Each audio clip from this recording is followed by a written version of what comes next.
en esta serie de Apocalipsis, el último libro. Recuerda usted que esta palabra apocalipsis viene del griego apocalipsis, que en nuestro idioma significa revelación. Entonces, lo que vamos a ver dije en el contexto del capítulo 1 de Apocalipsis, es la revelación de Jesucristo. Estamos en el miércoles 10 en este nuevo seminario doctrinal de Iglesia de Cristo Betel, Ministerio en Casa, y este servidor de ustedes, el pastor Sergio Noriega. Muy bien, introduzcamos entonces el tema para aprovechar los minutos iniciales que no logramos entrar a tiempo a las 7:30.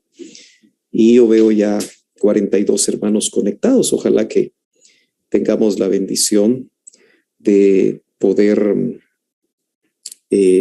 contar con su amable audiencia y siempre sus comentarios son bienvenidos y por supuesto sus preguntas.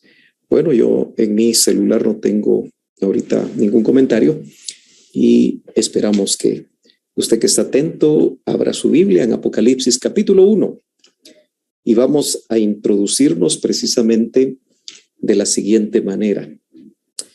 Quise explicar que la serie que vamos a ver en estos miércoles se va a basar en el libro de transcripciones cuyo tema es escatología del doctor Otoniel Ríos Paredes. Si usted en algún momento quiere tener una copia de este libro, hable con el hermano Maynor Noriega, si usted es miembro de Iglesia de Cristo Betel.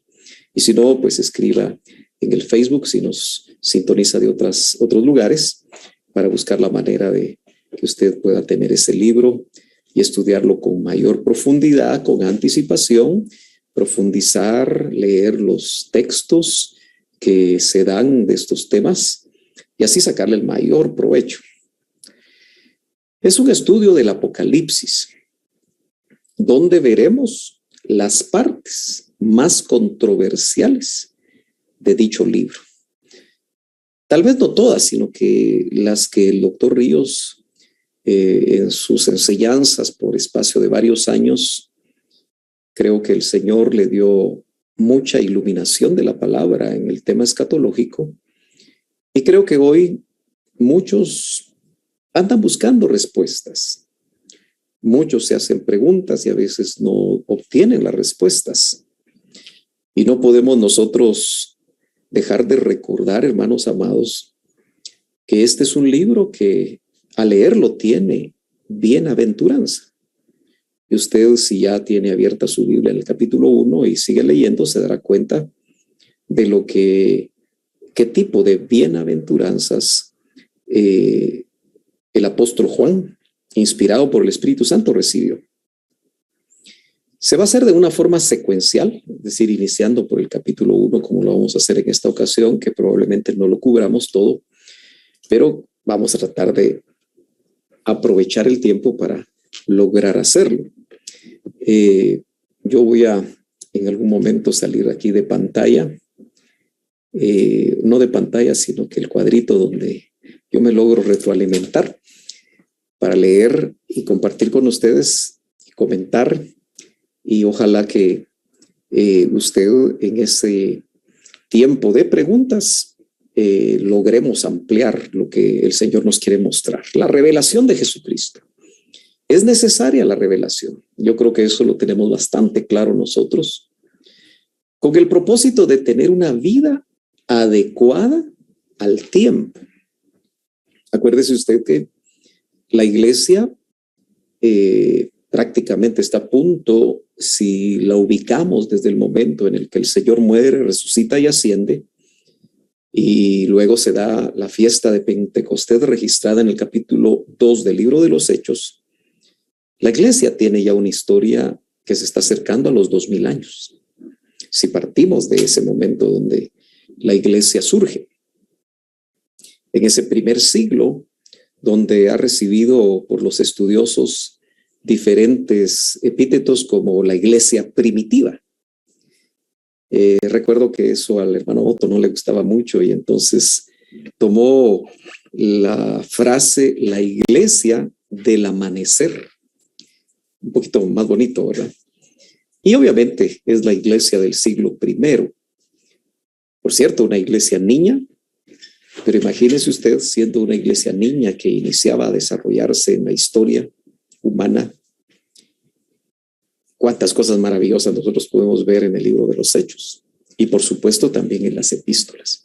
Entonces, vuelvo a recalcar que la revelación es necesaria con el propósito de tener una vida adecuada al tiempo que se está viviendo. Lo vamos a ir entendiendo con estas otras frases. Se puede ser anacrónico cuando no hemos entendido el tiempo. Interesante esta frase que nos comparte el hermano Otto.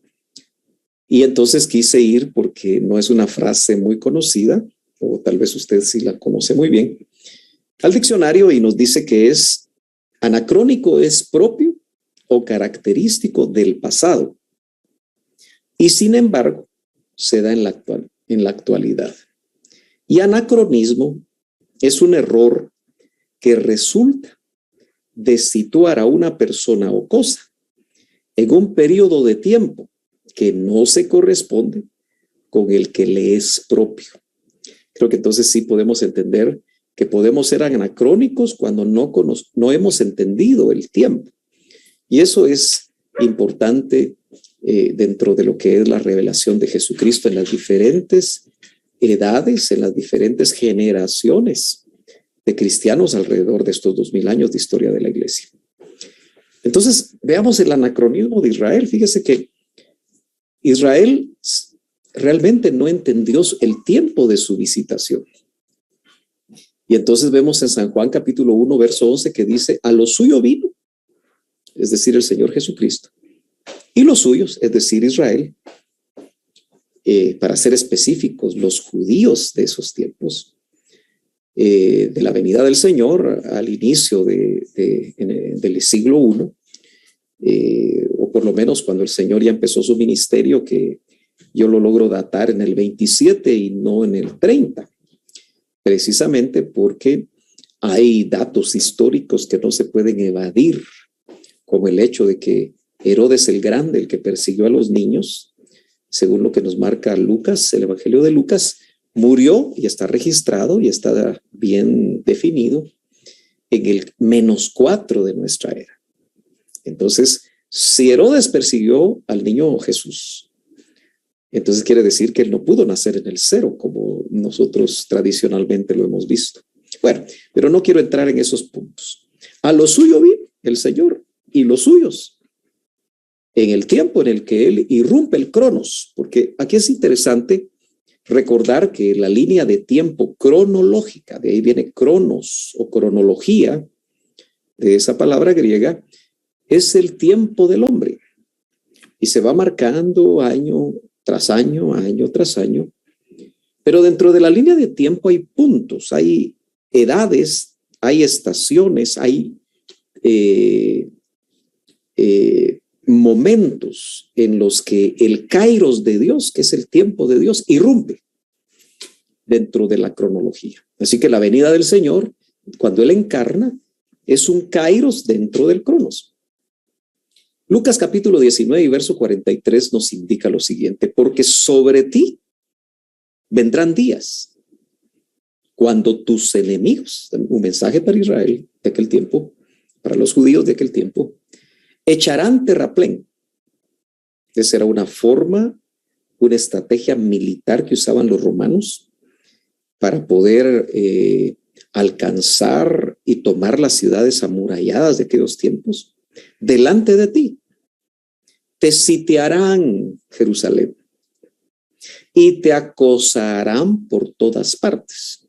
Mire la profecía que el Señor les está dando a sus contemporáneos.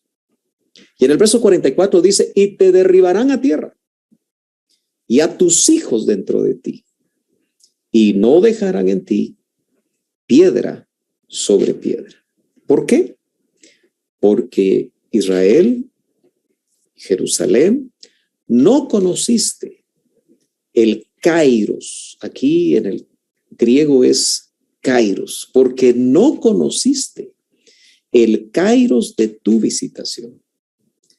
Entonces, mire qué interesante y qué importante. Por eso se ve un anacronismo de Israel, porque cuando en el kairos de Dios debió haber recibido al que vino a ellos, debió haber tenido revelación, y aún aquellos que fueron llamados por Herodes para conocer dónde nacería el Mesías, usted recordará que tenían la revelación, tenían la palabra, tenían las profecías. Ellos mismos le dijeron a los sabios que llegaron guiados por una estrella que iba a ser en Belén de Judea.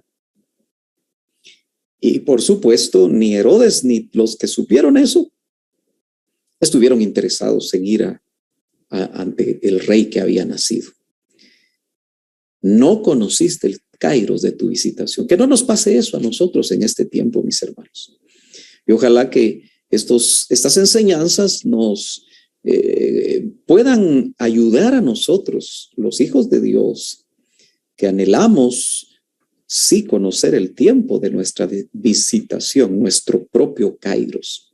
La parusía va a ser entonces, dentro de otra vez la cronología que sigue avanzando, un kairos, un tiempo de Dios. Cuando sea la restauración de Israel, Jerusalén, como capital, será tarde para lo que él quería hacer con ellos, es decir, el Señor, si lo hubieran recibido. No tarde para redimirlos, porque muy claramente el apóstol Pablo recibe en el capítulo 11 de Romanos, verso 25, que lo conocemos como el misterio, mejor dicho, como uno de los misterios de Pablo, donde claramente Pablo dice que a Israel le ha acontecido un endurecimiento en parte, hasta que entre la plenitud de los gentiles que somos nosotros. Y que obviamente se refiere al grueso de la iglesia, porque el grueso de la iglesia es gentil. Por supuesto, también el judío tiene acceso, pero usted sabe que es cada vez menos personas judías que tienen esa revelación. Por el contrario, van en contra de la revelación, en contra de que realmente se les revele a ellos y ellos estén dispuestos a aceptar que Jesús realmente es el Mesías que vendrá. Solo que ahora viene en una operación secreta para la iglesia, eso lo ha oído usted muchas veces, para después volver y hay una epifanía donde todo ojo le verá. Pero ahora no en un borriquito, no en una borriquita, sino que viene en caballo blanco. Vino como el Mesías ben José, sufriente, el siervo sufriente del que habla Isaías, también como profeta del Hijo. Pero ahora va a volver como el Mesías ben David, triunfante. Entonces, es ahí donde termina el verso 25 diciendo que cuando entre la plenitud de los gentiles, y entonces todo Israel será salvo. Entonces, cuando sea la restauración de Israel, Israel va a ser redimido, pero para el reino, donde se van a cumplir muchas de las promesas, muchos de los pactos que aparecen en los libros proféticos del Antiguo Testamento.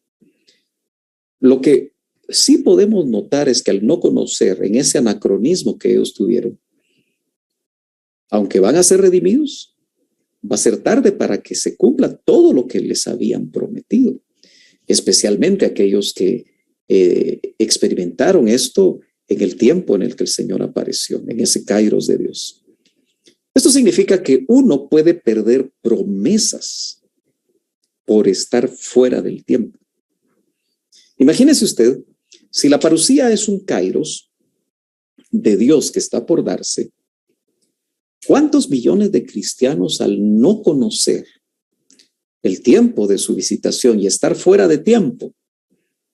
¿Cuántos millones de cristianos a través de las enseñanzas actuales llegaron a ser convencidos que el Señor ya no viene en una venida secreta? Que eso es el cuento de la abuelita. Que eso para ellos es un anacronismo. Porque piensan que nosotros estamos fuera de tiempo y seguimos pensando y creyendo cosas que ya son obsoletas. Entonces, recuerde usted bien, Cuando usted lea la palabra, cuando usted medite, cuando usted busque al Señor en su secreto, que si estamos fuera de tiempo podemos perder promesas que el Señor ha querido para nosotros. Entonces, ese es el objeto por el cual se estudian los tiempos del final, es decir, la escatología. Tengo aquí unos comentarios literales del Dr. Ríos porque creo que es importantísimo que los recordemos. Por supuesto, para aquel que tiene quizá no mucha cercanía con lo que este ministro enseñó, en algún momento le puede parecer de bendición, en otro momento puede no entenderlo, pero yo le sugiero que los lea, los apunte, los estudie, los medite, vaya a la palabra y que sea el Espíritu Santo el que le confirme. Esos comentarios son los siguientes. Muy interesante en cuanto a la revelación de Jesucristo. Estamos como base el capítulo 1 de Apocalipsis, que usted, si lo lee en este momento, pues va a perder la atención, pero lo puede hacer con sus notas. Decía el hermano Otto, cálcese los pies. Mire qué interesante. Y vuele también por las nubes. ¿Qué estaba tratando de decir? En el contexto del capítulo 1, esté en Patmos, como estaba Juan, pero también elévese al cielo, como sucedió en el capítulo 4 y verso 1, cuando Juan oyó aquella voz que le dijo, sube acá y te mostraré las cosas que han de suceder después de estas. No solo crea que está en el cielo y no se acuerda que está en Patmos. Esto, hermano, indudablemente habla de equilibrio. Tiene que tocarse las dos esferas. Juan estaba pan y agua, según lo que dice el capítulo 1 de Apocalipsis. Pero estaba en unas condiciones que nosotros también vamos a ver dentro de un momento. Estaba en el día del Señor, que no necesariamente era el domingo ni el sábado, sino que me parece que estaba hablando de algo más que él iba a ver.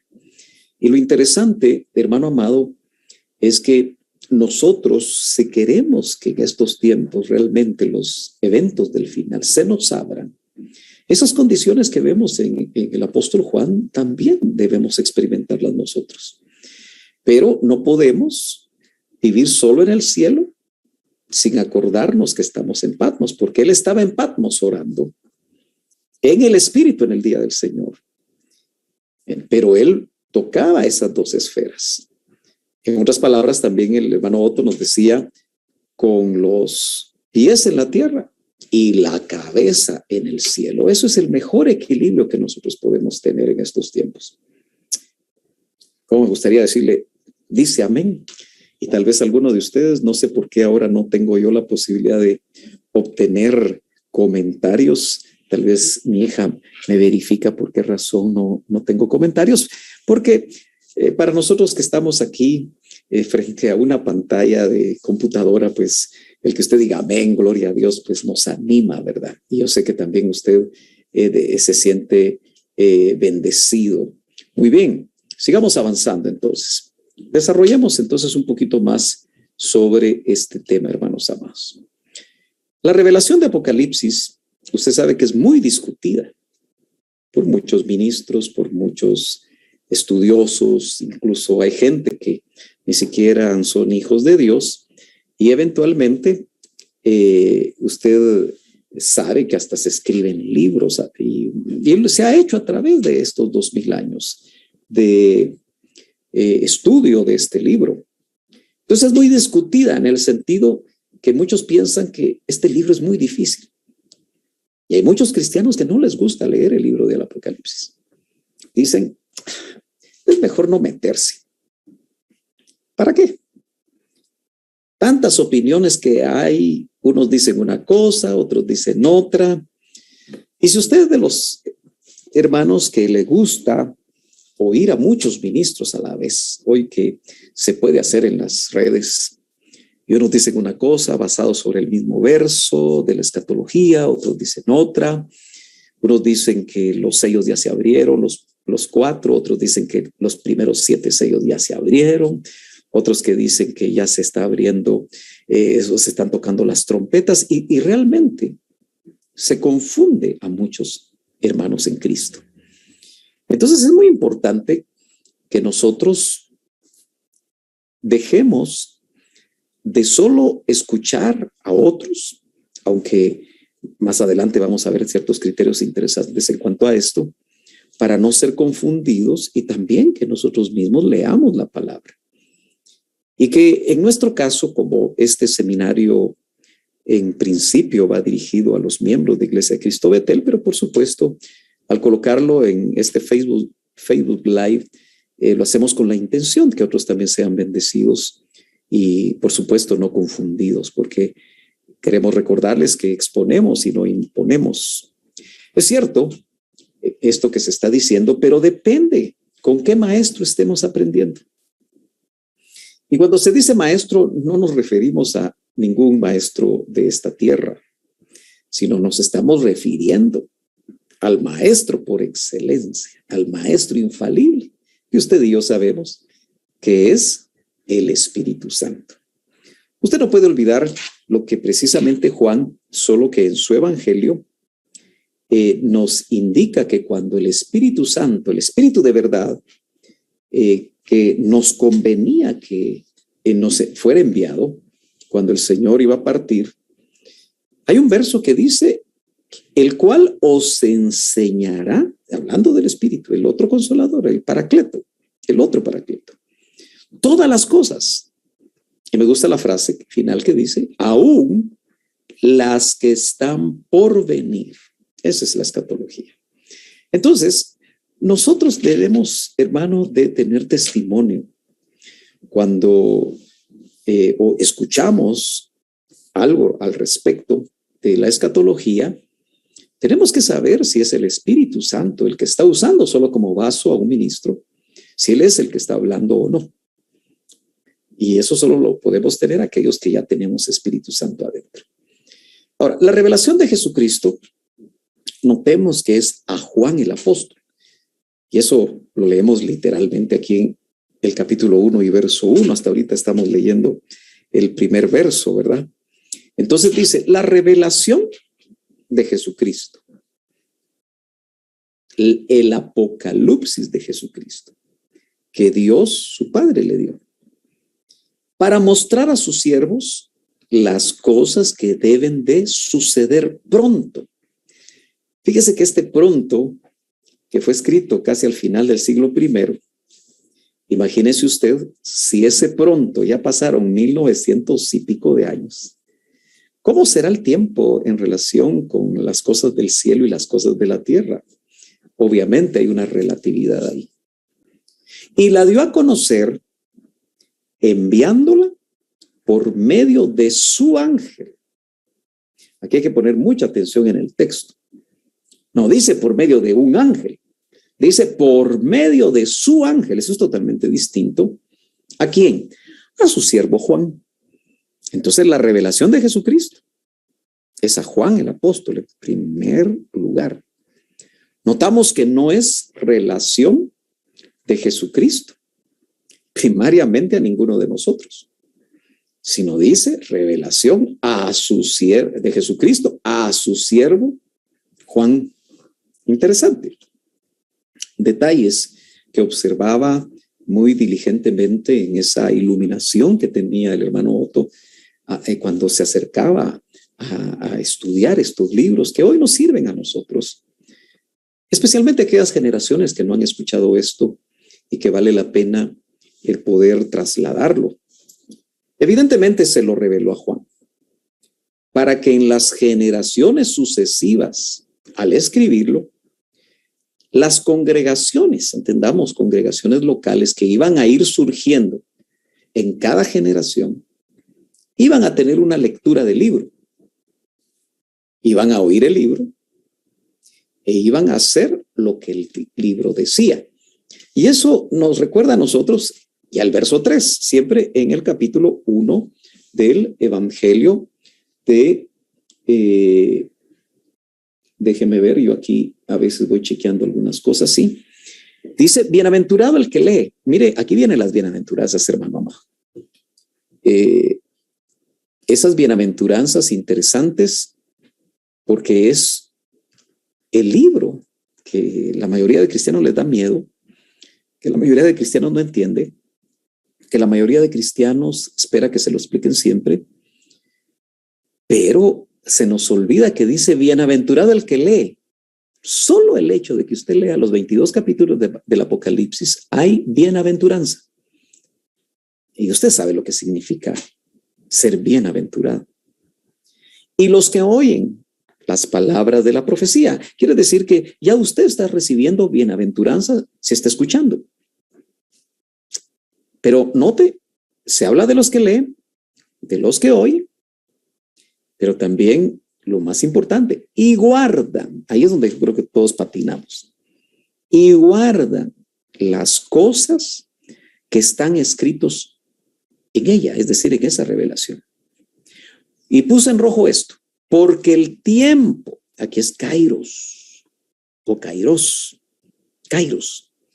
porque el tiempo está cerca. Insisto, Juan está aproximadamente, lo ubican en el 96 de nuestra era, teniendo esa experiencia maravillosa que está descrita en el capítulo 1 de Juan.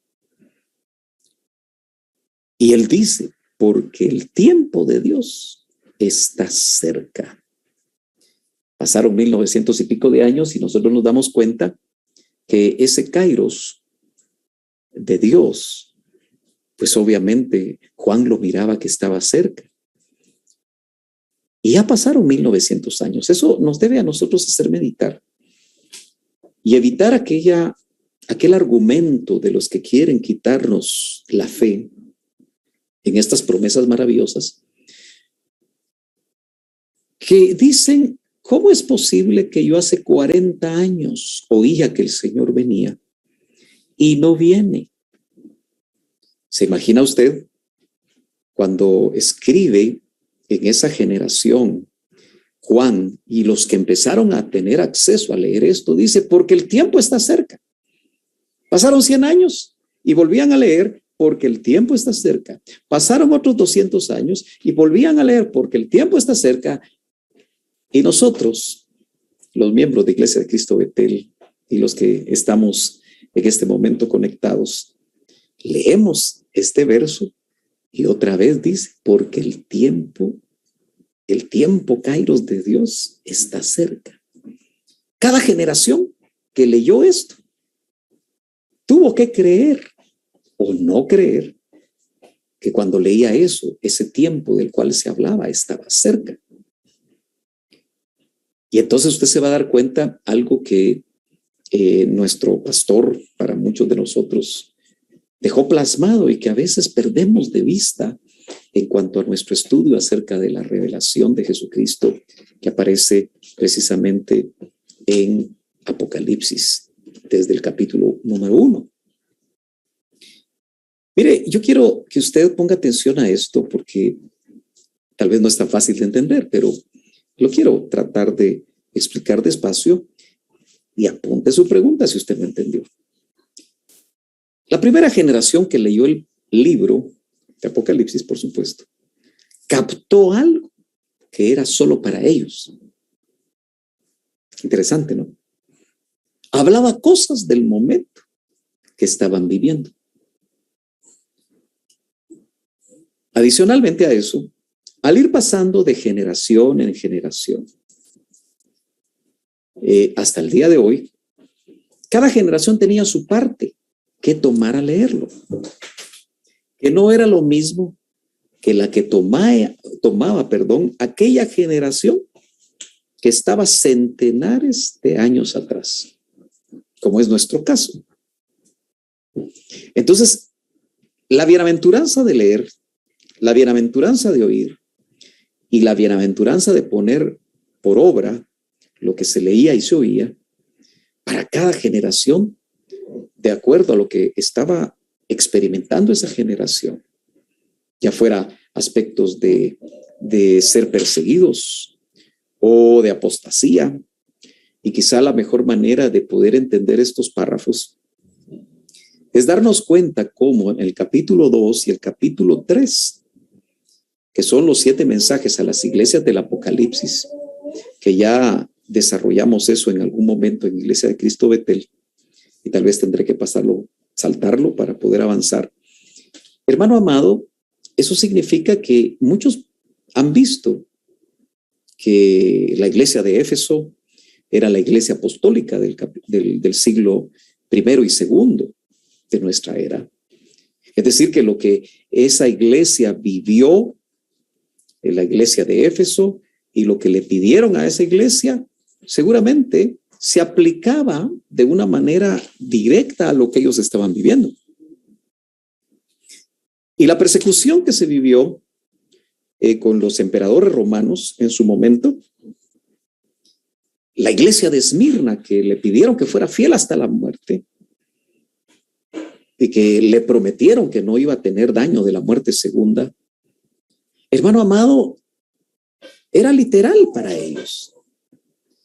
Para los que lo leemos en este tiempo, ese ángulo y esa manera de verlo, indudablemente el Apocalipsis tenía algo que decir a cada una de estas generaciones. Tal vez esto puede ser nuevo para usted, pero es interesante poderlo entender qué es lo que estamos queriendo decir. El libro de Apocalipsis debe tener mensaje para cada uno en cada generación. Pero ese es un mensaje particular. Disculpe que lo escribí mal. A veces escribo muy rápido. Un mensaje que solo el Espíritu puede sacar de una secuencia que va de hace 2000 años, más o menos, hasta la fecha. Voy a tratar de, creo que ahorita no puedo hacer el cambio, pero espero no mandarlo así cuando alguien nos solicite la presentación. Note que lo que estamos diciendo es un plano de interpretación. Pero podemos sacar mensajes de Apocalipsis para que la gente camine hoy como le corresponde, según el mensaje apocalíptico que recibe. En otras palabras, tenemos que entender que el Espíritu Santo, cuando los ministros del Espíritu se animan a enseñar sobre el Apocalipsis, el Espíritu va a aplicar según la necesidad del oyente, según la necesidad del Hijo de Dios, según lo que está pasando como esta pandemia. El Espíritu Santo va a traer mensaje para que nosotros, los cristianos de este tiempo, que hoy más que nunca estamos casi viviendo la etapa final de la iglesia, podamos caminar agradando a Dios. Pero también hace 2000 años, esos primeros cristianos caminaban según lo que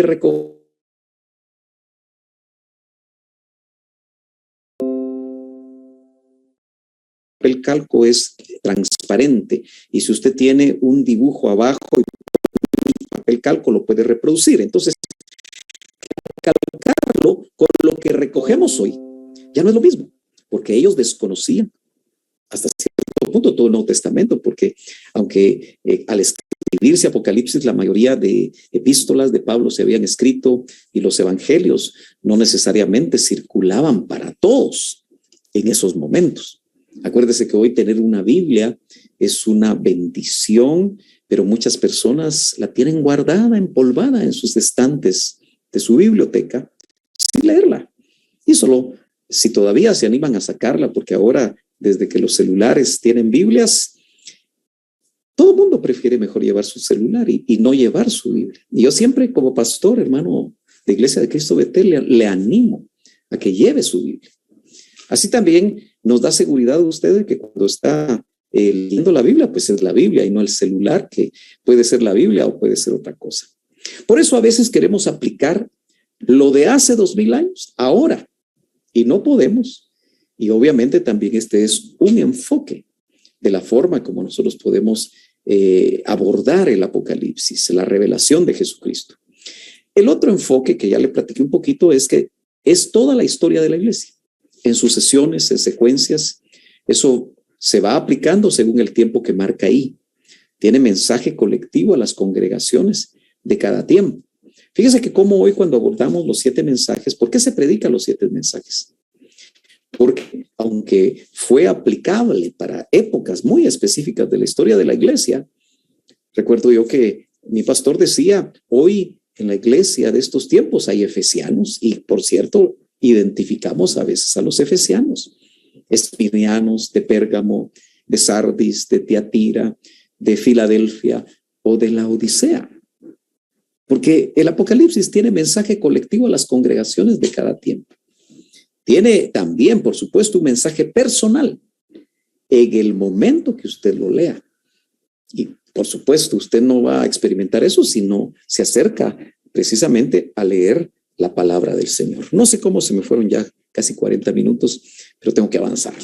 Cuando ya tomamos la escatología o los eventos del final, cuando ya empezamos a ver, por ejemplo, quién es la bestia del capítulo 13 de Apocalipsis y cómo va a terminar lo que ahí se menciona, obviamente vemos que la revelación a Juan fue porque Jesucristo se iba a revelar. En otras palabras, es la revelación de una persona a otra persona. Como que si dijéramos una nueva visión de Jesucristo. Esto se puede aseverar porque Juan, en esa revelación que él tuvo, que quedó plasmada en los versos del capítulo 1, Juan lo vio diferente. Leamos lo que dice Apocalipsis 1:13. Y en medio de los candelabros, narra Juan, vi a uno semejante al Hijo del Hombre. Esta frase Hijo del Hombre, usted sabe que aparece en los evangelios. Vestido con una túnica. Y obviamente Juan tenía que recordar cómo se vestía el Señor y era con una túnica, solo que obviamente esta era distinta, que le llegaba hasta los pies y ceñido por el pecho con un cinto de oro. Jamás el Señor en su ministerio terrenal llevó un cinto de oro, porque imagínese usted en esos tiempos muy bien hubiera podido ser asaltado, robado. Su cabeza y sus cabellos eran blancos como la blanca lana. Aquí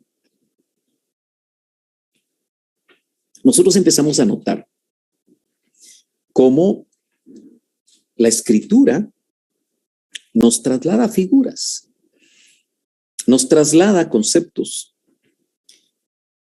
porque podemos interpretarlo literalmente o podemos ver también algún ángulo de interpretación.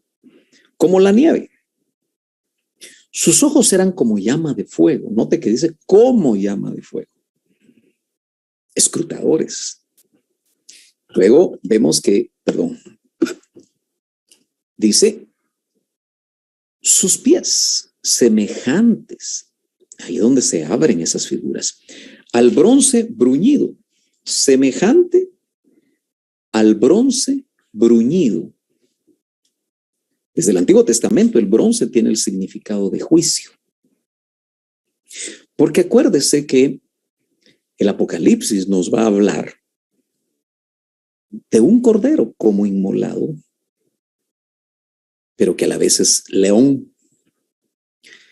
Y que en el capítulo 6 va a tomar, como lo vimos también ya, en su mano, por ser el único digno, un rollo donde está la herencia, que es la tierra para él. Se le ha hecho refulgir en el horno, dice como un bronce bruñido cuando se le ha hecho refulgir en el horno. Y su voz como el ruido de muchas aguas. La forma como se le revela a Jesucristo a Juan, que se le recostaba en el pecho, es completamente distinta al que estaba acostumbrado Juan. Entonces, déjenme aquí avanzar un poquito más. Notemos que aquel que en la generación de hace 2000 años se le recostaba en el pecho, siendo uno de los discípulos más jóvenes, ahora cae como muerto cuando lo vio. Así de diferente y de impactante fue. Él estaba muy acostumbrado a estar en el pecho del Señor. Por eso Juan, el discípulo amado, así le llamaba Jesús, es el prototipo de aquel que va a ser arrebatado, que ha alcanzado tal intimidad con el Señor como la que alcanzó Juan. Yo creo que usted está acostumbrado a que yo le hable de círculos de intimidad en relación con el Señor. El círculo más amplio nosotros lo podemos ver en los 500 que lo vieron resucitado, tremenda experiencia. Pero adentro de ese círculo vemos a los 70 que fueron mandados de 2 en 2 y que tuvieron la experiencia de echar fuera demonios y sanar a muchas personas por delegación de parte de Jesús. en su ministerio terrenal. Luego, dentro de los 70 vemos a 12, otro círculo concéntrico más íntimo. Pero dentro de los 12 vemos a 3 de las experiencias espectaculares, maravillosas, por el grado de intimidad con el Señor. Pero todavía yo veo el círculo más pequeñito de esos 3, que era Juan, porque él fue el único que se recostaba en el pecho del Señor.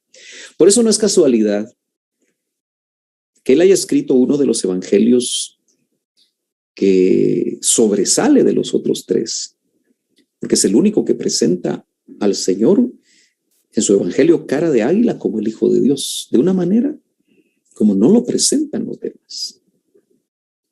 Escribe 3 epístolas pastorales muy importantes y a él se le revela el Señor para presentar todos los acontecimientos que iban a venir, del cual ahora estamos nosotros tratando de abordar de una manera tal vez sucinta, pero con el ánimo de que usted lea, estudie, medite sobre el Apocalipsis.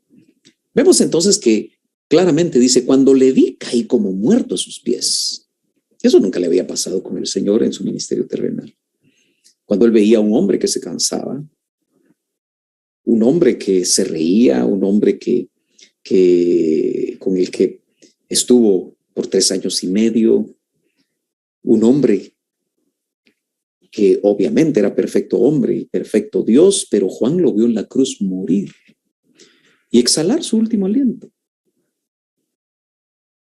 porque fue el único testigo junto con 3 mujeres al pie de la cruz. Y él puso su mano derecha sobre mí. Tuvo esa experiencia que nos la narra, diciendo: no temas, yo soy el primero y el último. Qué interesante. Eso no lo había dicho, por lo menos de esa manera, en los evangelios cuando caminó con él antes de la cruz. Pero ahora se le presenta, por lo menos calculemos, si el Señor muere en el 27 aprox, y es en 96 donde se escribe esto y tiene la experiencia de Juan. Calculemos 37, 47, 57, 67, 77, 87, 97, son casi 70 años después que tiene esta experiencia y esta revelación personal del Cristo glorioso ante un Juan anciano, decrépito.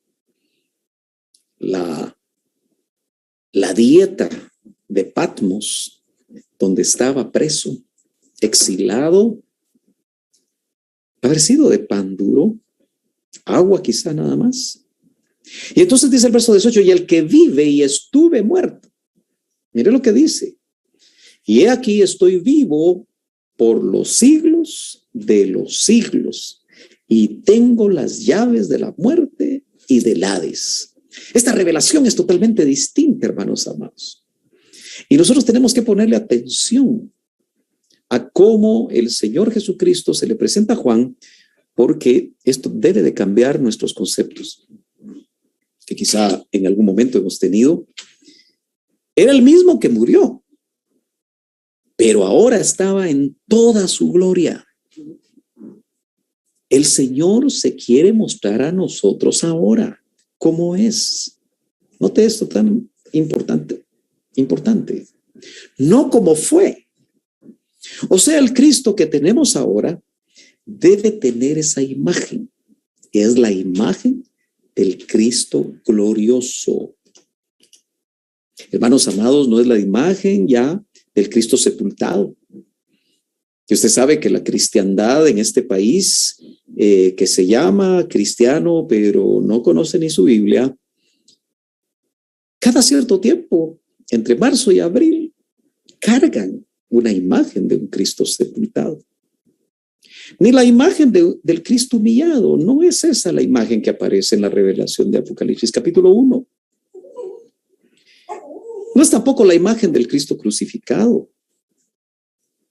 Por eso, aquellos que antes llevaban una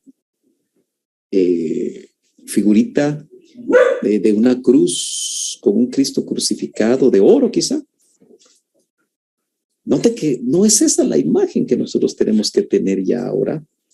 Obviamente nos recuerda el sacrificio del Señor por nosotros, pero ahora tenemos la imagen del Cristo que, parafraseando, Él dice: yo ya soy todopoderoso. Así fue como se le presentó, hermano amado, precisamente a Juan el apóstol, el Señor Jesucristo, ahí en ese capítulo 1 de Apocalipsis. Tremenda revelación. Pero para conocerlo así, en esa dimensión, pongamos mucha atención a esto.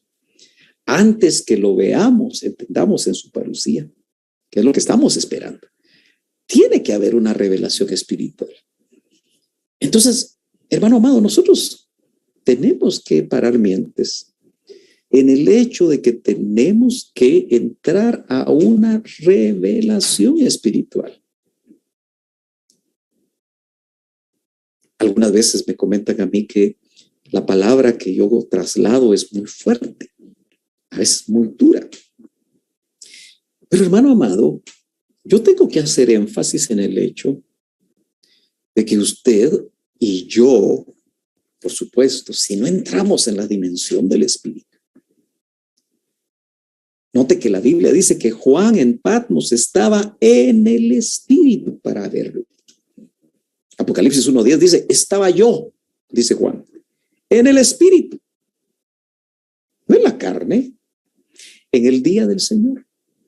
Y oí detrás de mí una gran voz como sonido de trompeta. O sea, Juan estaba preparado para verlo.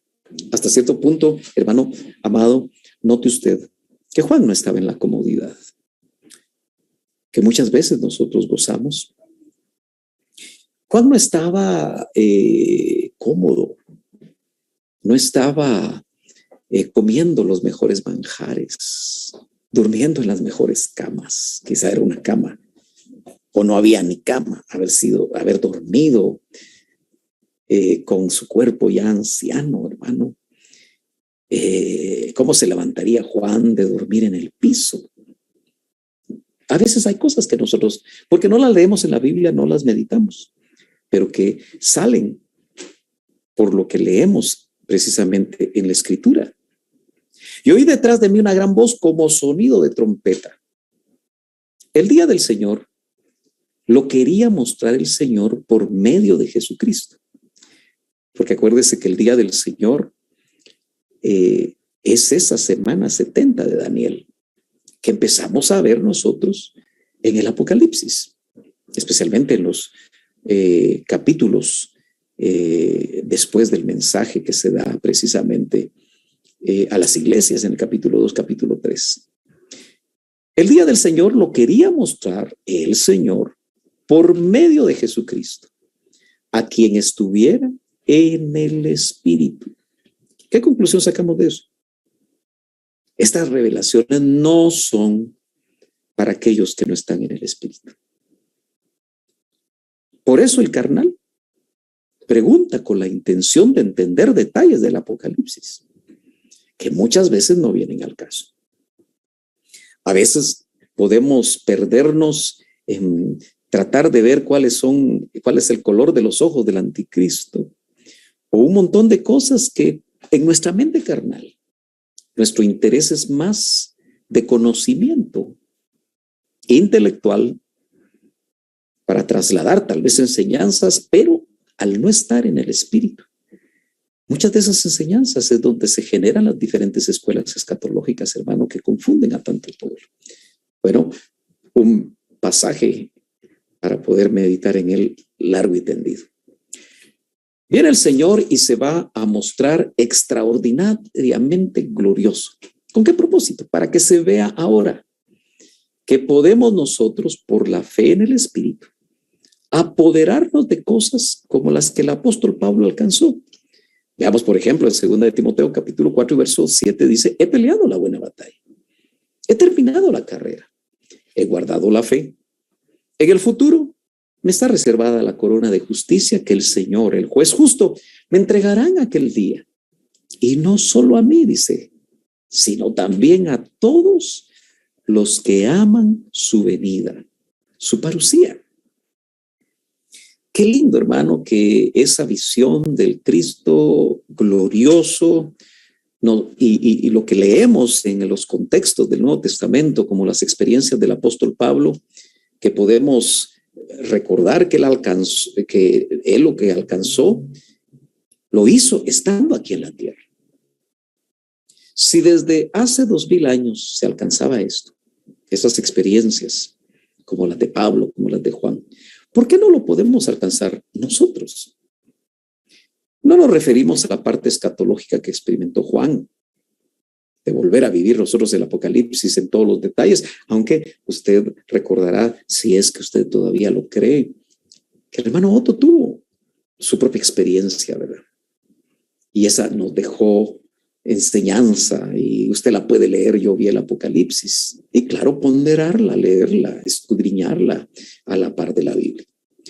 Pero nos estamos refiriendo a la parte práctica, es decir, lo que vivimos hoy. ¿Podrá alguien decir, yo ya alcancé? Como decía Pablo, ya maduré. En estos días me tocó a mí enseñar a los pastores sobre la urgente necesidad de madurar, que lo compartí con ustedes en varios mensajes en la iglesia. Pero a veces me pregunto cuántos realmente estarán sacando provecho de lo que se comparte. ¿A cuántos ya se les olvidó? Porque estamos en una fase donde el que madure va a ser llevado, hermanos. El que no alcance esa estatura va a ser dejado. No digo que lo había alcanzado todo, dice el apóstol, pero lo que sí hizo fue alcanzar el premio. Por eso dice, me será dada la corona de justicia. ¿Qué cosas experimentó el apóstol? Había ido al tercer cielo, había ido y regresado, había salido en éxtasis, trabajaba en espíritu, fuera de su cuerpo, una experiencia factible, porque él dice, no sé si en el cuerpo o fuera del cuerpo. En 2 Corintios 12:2 dice, conozco a un hombre en Cristo que hace 14 años, no sé si en el cuerpo, no sé si fuera del cuerpo, Dios lo sabe, el tal fue arrebatado hasta el tercer cielo. Y conozco a tal hombre, si en el cuerpo o fuera del cuerpo, no lo sé, Dios lo sabe, que fue arrebatado al paraíso y escuchó palabras inefables que al hombre no se le permite expresar. De tal hombre sí me gloriaré, dice el apóstol. Pero en cuanto a mí mismo, no me gloriaré, sino en mis debilidades. ¿Nota usted que este hombre de Dios, en el espíritu, con grandes experiencias, estaba muy consciente de sus propias debilidades cuando estaba en la tierra? Esta porción la voy a dejar como un tema para seguir desarrollando este tema el próximo miércoles, porque estoy terminando. Pero vemos ahí en el capítulo 1 que hay un ángel de Jesús específico, tutelar. En la parte final del verso 1, capítulo 1, dice, Él la dio a conocer enviándola por medio de su ángel. No cualquier ángel, su ángel, a su siervo Juan. Apocalipsis 1:1. No es por medio de un ángel, sino por medio de su ángel. Así que estoy terminando con la presentación y espero que mis hermanos tengan algunas preguntas. Aleluya, gloria a Dios, para que podamos, con la ayuda del Señor, compartir y aclarar, ampliar un poco más. Mi hermano Maynor o hermano Francisco, ¿no hay preguntas? Aún no, hermano. Buenas noches, no. Todavía no tenemos ninguna pregunta acá. Muy bien. Entonces, de alguna manera, cuando no hay preguntas, pues yo aprovecho avanzar un poquito más. Probablemente estos temas o toman de sorpresa a mis hermanos, o probablemente ya lo saben, ¿verdad?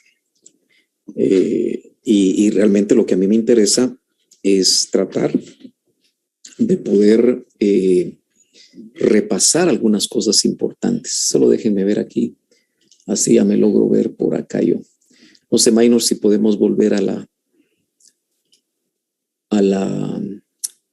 o yo debo de salir, ¿verdad? Ahí estamos. Gloria a Dios. Muy bien. Les estaba hablando, mis hermanos. En cualquier momento ustedes me indican si los hermanos tienen o presentan alguna pregunta, pero yo les quiero compartir un poquito acerca de lo siguiente. Fíjense que lo que estábamos viendo acerca de Jesús, que dice que su ángel, que da a conocer por medio de su ángel esa revelación a Juan, su siervo, el hermano Otto comparte algo muy interesante que dice, quiere decir que hay un ángel de Jesús específico, tutelar, porque no es por medio de un ángel, sino por medio de mi ángel, por medio de su ángel, dice literalmente ese verso. Gloria a Dios. Bueno, yo ya estoy viendo aquí una pregunta de la hermana Leti. Como entró ya rapidito, vamos a ver qué nos dice la hermana Leti. Dice, cuando hablamos de su ángel, ¿se está hablando del Espíritu Santo? No, porque el Espíritu Santo no es un ángel. Entonces, déjenme ampliar un poquito esto, porque creo que esto sí causó un poquito de inquietud, y lo voy a leer literalmente. Dice, entonces no es un ángel cualquiera, es un ángel tutelar. Quiere decir que las personas de la Trinidad tienen su ángel tutelar. Bueno, esta es una bola rápida, ¿verdad? Probablemente van a haber más dudas. Pero el hermano Otto pone aquí un ejemplo bien interesante. Dice, el ángel del Padre es Miguel. Este ángel es el ejecutor, o sea, guerrero. Arcángel de gran categoría. El ángel de Jesús y el ángel del Espíritu Santo. Entonces ahí podemos notar, mi hermana que hizo la pregunta, que obviamente el Espíritu Santo no es un ángel, porque acuérdense que los ángeles son criaturas de Dios. Entonces no podemos pensar que su ángel o el ángel de Jesús es el Espíritu Santo. Entonces dice, el ángel de Jesús y el ángel del Espíritu Santo es Gabriel, el notificador. Mientras Miguel es el guerrero, Gabriel es el notificador. Sigo leyendo. Creo que los voy a dejar picados en los minutos que nos quedan y tal vez van a surgir otras preguntas. Yo por eso tengo aquí a mano el celular por si mis hermanos no logran ver las preguntas tan rápido como yo. Y así ganamos tiempito, ¿verdad? Pero siempre mis hermanos están ahí pendientes. Sigo leyendo, dice. Esto nos va a llevar a Honduras, hermano. Y no sé si usted quiera que mejor regresemos a El Salvador. Aleluya. Yo me gozo, hermano. ¿Se goza usted también? Pero resulta que de los tres que estaban en el arca del pacto celestial, note qué interesante, aquí el hermano Otto nos recuerda que el arca, de la que también hablamos en estos tiempos de cultos de acción de gracias, que recuerda que hablamos del arca, y hay tantas cosas que hablar de ahí. Recordará que el Antiguo Testamento dice que fue hecha de acuerdo a como Moisés vio los detalles en el tabernáculo no hecho de manos. A eso está haciendo alusión el doctor. Cuando dice, pero resulta que los tres que estaban en el arca del pacto celestial, o sea que allá habían tres en algún momento, antes que estuvieran en el arca del pacto terrenal, es decir, hechos en oro y todo eso, ¿verdad? Porque solo era una figura de lo celestial, lo que Moisés hizo de acuerdo a los diseños que le mostraron, eran tres. Por supuesto, es una tesis que el doctor nos traslada. Yo sé que esto tenemos que digerirlo despacito y por eso lo explico despacito. Aleluya. Dice, eran tres, pero se derrumbó uno. Ya más o menos usted puede ir ubicando, porque algo de eso hablamos cuando abordamos Ezequiel 28. El que cuidaba las joyas.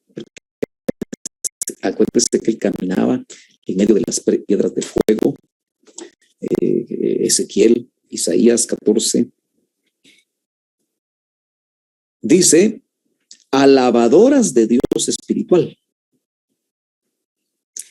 Recordemos que eso es un reino mineral. sea que fue derribado el alabador, el director de la alabanza. Luzbella era el tercero, pero fue en su caída. Por eso vale la pena buscar un tema que aparece ahí en la red que se llama la caída de un querubín. Ahí está en la red, ahí lo puede buscar usted para seguir profundizando en esto. Bueno, yo veo que solo nos quedamos en la pregunta. Creo que se amplió, o hay otra pregunta de mi hermana Leti. Amén. Cuando Luzbel cayó, indica que el ángel que lo cubría lo desechó. Dice, cuando Luzbel cayó, indica que el ángel que lo cubría lo desechó. Hablando del hijo, es posible que Dios tomó en algunas circunstancias la forma de ángel. Bueno, una pregunta muy llamativa, porque me parece que mi hermana está haciendo alusión a una versión donde se habla de un querubín cubridor. Dice, cuando Luzbel cayó, indica que el ángel que lo cubría, no sé si se está refiriendo al que cubría a Luzbella, porque acuérdense que lo que estamos viendo es que cada una de las personas de la Trinidad tenía un ángel tutelar. Acuérdense que los ángeles significa mensajero, pero aquí dice, hablando del hijo. No sé si mi hermana en su apreciación consideraba que el hijo cubría a Luzbella. Eso no muy lo entiendo, si la hermana lo amplía o lo... ¿Es posible que Dios tome en algunas circunstancias la forma de ángel? Bueno, por supuesto, yo creo que Dios tiene muchas formas de poder mostrarse. De hecho, yo creo que cuando vamos a un tema que se llama el Jesús o el Cristo multifacético, hemos visto que si el Señor tiene muchas creaciones, mucho más antiguas que las humanas, es probable que Él se haya manifestado en esas diferentes creaciones.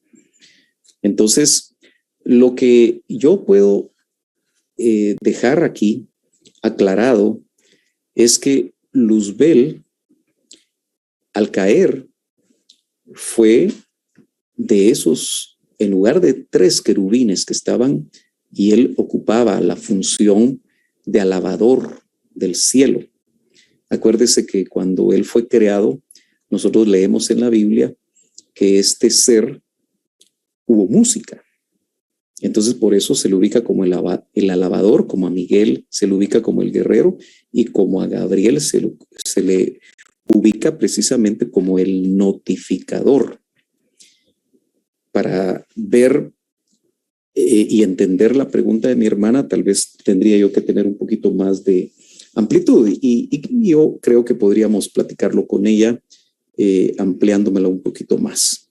Muy bien, quiero seguir leyendo un poquito más, porque yo creo que aquí podemos obtener un poquito más de luz.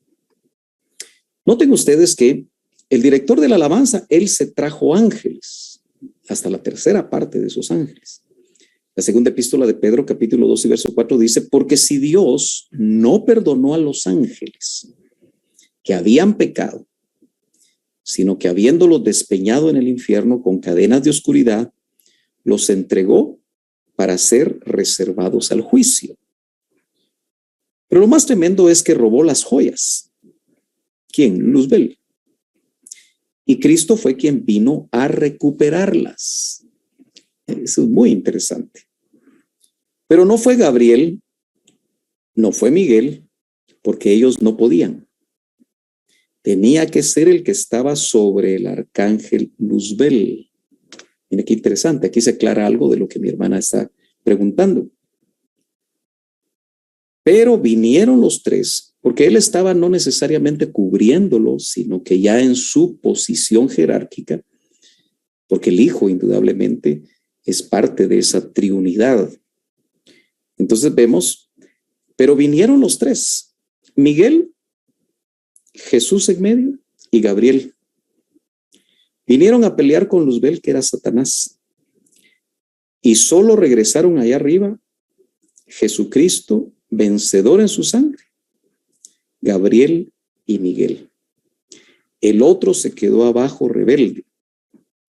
Note que esto que se está escribiendo aquí habría que verlo detalladamente, por eso era parte ya del tema posterior, pero ya que no hubieron muchas preguntas y tenemos tiempo, pues vamos a dejarlos a ustedes para que ya sea que hagan más preguntas. No hay otras, ¿verdad, mis hermanos? No, hermano. Muy bien. No veo ninguna. El otro se quedó abajo rebelde. No lo regresaron, sino que lo enjuiciaron y lo ató el Señor para el juicio final. Pero bañó en sangre a los otros dos. Y eso de alguna manera es lo que hacía el sacerdote una vez al año. ¿Se acuerda que entraba con sangre al lugar santísimo donde estaba el arca, solo que la terrenal en el tabernáculo de Moisés, y se aplicaba sangre? Y esa sangre caía precisamente en el propiciatorio que vimos que es la tapadera que cubría esa cajita que estaba con oro adentro y con oro afuera. Dice, por eso hay redención de alguna manera, protección de la sangre de Cristo, para lo que está en el cielo. Ve qué interesante esto. Y lo que está en la tierra. Y por eso va a reconciliar a las dos esferas. Yo sé que esto es bastante profundo. Probablemente haya preguntas, si no ahora, para la próxima vez. Aquí el hermano Otto dice, no me preguntes si auxilió a todos los ángeles. Porque ya ve que nosotros leemos en Judas 1:6, a los ángeles que no guardaron su dignidad, mas dejaron su habitación, los ha reservado debajo de oscuridad en prisiones eternas, para el juicio del gran día. Acuérdese que hay un pasaje en Hebreos que dice que él no auxilió a los ángeles, sino que auxilió a la simiente de Abraham. Pero dice que auxilió a la simiente de Abraham. Pero bañó en sangre a los dos querubines. Por eso en el arca se ven a los dos querubines que están viendo para abajo, porque así se representan. Claro, nosotros no tenemos una fotografía de cómo haya sido el arca, y el arca sigue siendo un misterio, el arca original. Pero notamos que están viendo precisamente hacia abajo, y lo que el doctor como tesis ve, que están viendo para abajo, cómo se derrumbó el tercero. Esperando haya una reposición, y la reposición va a hacer que Cristo va a regresar las joyas, porque nosotros somos las joyas que estábamos siendo cuidadas arriba. Mire qué tremendo está. Obviamente, para eso tenemos que entender la preexistencia. Y nosotros vamos a ser los alabadores. Nota la importancia de la alabanza y la adoración, hermanos. Qué delicado es cuando nosotros no le ponemos atención a la alabanza y la adoración en nuestros cultos, que llegamos tarde, porque no le damos importancia. Y como obviamente no es solamente en los cultos, sino que como somos nosotros en casa o donde estamos, somos alabadores. Estamos recordando que el Padre busca adoradores que le adoren en espíritu y en verdad. Y por eso es que ahora entendemos lo que dice Efesios. Si leemos Efesios 1:3, acompáñeme inmediatamente a leer Efesios 1:3, donde dice algo que tal vez ahora lo podemos entender mejor. Dice, bendito el Dios y Padre del Señor nuestro Jesucristo, el cual nos bendijo con toda bendición espiritual en lugares celestiales en Cristo, según nos escogió en Él antes de la fundación del mundo, preexistencia, para que fuésemos santos y sin mancha delante de Él en amor. Ahí es el propósito final. Habiéndonos predestinado para ser adoptados hijos suyos por Jesucristo, asimismo, según el puro afecto de su voluntad. Verso 6. Para alabanza. ¿Ya se dio cuenta? ¿Para qué? de la gloria de su gracia con la cual nos hizo aceptos en el amado, según nos escogió para alabanza de la gloria de su gracia.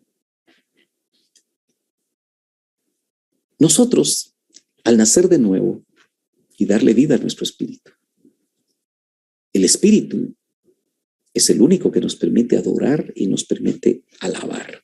Termino porque el tiempo se nos está yendo y ya no vi otra pregunta por acá. Gloria a Dios. Dice, y nosotros vamos a ser los alabadores del futuro. Miren qué interesante. Bajo el ángel de Jesús que está comunicando aquí las verdades, volviendo a la revelación de Jesucristo. Juan recibió esto porque era el único que estaba en capacidad de recibirlo. Por eso insisto, Juan es el prototipo de cómo debemos estar nosotros para recibir estas verdades y que se hagan personales, no las verdades de otro bajo revelación. El Apocalipsis tiene que ser digerido y discernido por el pueblo de Dios, es decir, nosotros. A través de ministerios a los que el Señor se esté revelando, o de lo contrario, hay debacle. Por eso insisto, como empezamos, que si no es el Espíritu Santo, el Maestro infalible, el que enseña ahora, usando los vasos que se dispongan, y usted tiene que tener testimonio para no ser confundido. Por eso hay tanta opinión, lo dijimos al principio, y las opiniones de los ministros. Obviamente los hombres no somos infalibles. Y también tenemos que meditar que esto que el doctor Ríos nos trasladó, no podemos verlo como infalible. Por eso son tesis que tenemos que acercarnos, pero también alcanzar un nivel espiritual para entender. Porque él también tuvo que tener un nivel espiritual para recibir esto. Por supuesto, no es de canon, sino que es una iluminación de la palabra que se expone, obviamente para aquellos que de alguna manera tienen un andamiaje en esta doctrina para poder entender un poquito mejor. Y las opiniones de los ministros que no son infalibles deben ser parangonadas o comparadas con la Escritura. Por eso, en esta enseñanza vimos varios textos. Usted puede leer despacio porque lo que deseamos es que usted tenga hambre de la palabra. Y que se lea no una vez, 2, 3, 4, 10 veces el capítulo 1 de Apocalipsis. Y apunte, anote. Yo estoy seguro que aquel que lo hace puede ser quizá despertado tempranito y le dan una luz. Y insisto, si usted quiere tener este libro, platique con hermano Maino porque le va a permitir estarlo estudiando más despacio. Muy bien, yo creo que nosotros hemos casi completado. Yo quiero aprovechar para orar estos minutitos que quedan y invitar de la misma manera a cada uno de ustedes a la actividad de oración o el tiempo de oración que tenemos en Iglesia de Cristo Betel, precisamente a las 9 de la noche para las 9:30.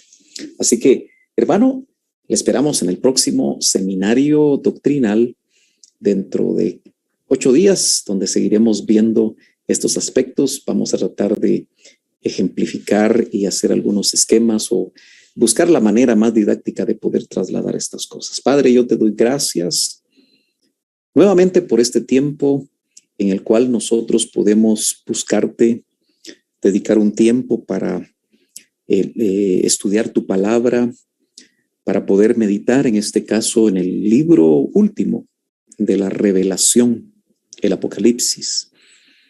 Sabemos, Señor, que hoy más que nunca nosotros debemos, como esta generación que puede ser la última de la iglesia acá en la tierra,